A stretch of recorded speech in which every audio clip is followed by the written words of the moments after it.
എപ്പോഴും നമ്മൾ മനസ്സിലാക്കേണ്ടത് നമ്മുടെ അകത്ത് പ്രകാശമുണ്ടോ എന്നുള്ളതാണ്. അതിൻ്റെ ഒരു അതിൻ്റെ ഒരു മാനിഫെസ്റ്റേഷൻ ആണ് നമ്മൾ പുറത്ത് കത്തിച്ചു വെക്കുന്നതായിരിക്കുന്ന ദീപം. എപ്പോഴും ഈശ്വര ഭജനം നടത്തുന്ന സ്ഥലങ്ങളും ഈശ്വരീയമായിരിക്കുന്ന കാര്യങ്ങളും പരിശുദ്ധമായി തന്നെ ചെയ്യണം. അപ്പൊ അതിൽ എത്ര തിരി, അത് അവരവരുടെ യുക്തി, അവരവരുടെ സൗകര്യം അനുസരിച്ച്. ചെറിയ നിലവിളക്കിലൊക്കെ എന്തിനാ 5 തിരിയിട്ട് കത്തിക്കുന്നത്? 5 തിരി 7 തിരി എന്നൊക്കെ പറയുമ്പോൾ നമുക്കറിയാം, പ്രത്യേകിച്ച് ഇപ്പം മംഗളകർമ്മങ്ങളൊക്കെ നടത്തുമ്പോൾ സ്വാഭാവികമായിട്ട് പൂർവികർ പറഞ്ഞു തന്നിട്ടുണ്ട് ഇത്രയും തിരിയിടണം എന്നുള്ളത്. അത് എന്തിനാന്ന് ചോദിച്ചാൽ ഐശ്വര്യദായം. 1 ഇട്ടാലും ഐശ്വര്യമുണ്ട്, 5 ഇട്ടാലും ഐശ്വര്യമുണ്ട്, 7 ഇട്ടാലും ഐശ്വര്യമുണ്ട്.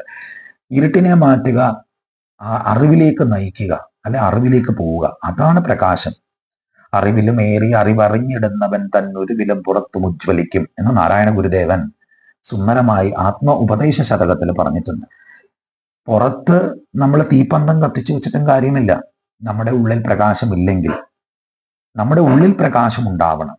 ആ ഉള്ളിലെ പ്രകാശത്തിന്റെ പ്രതിഫലനമാവണം നമ്മുടെ വീടുകളിൽ നമ്മൾ തെളിക്കുന്ന സന്ധ്യാദീപം എന്നുള്ളത്.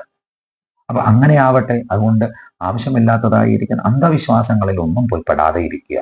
എപ്പോഴും നിങ്ങളുടെ മനസമാധാനം നിങ്ങളുടെ മാത്രം സ്വകാര്യ സമ്പത്താണ് എന്ന് മറക്കരുത്.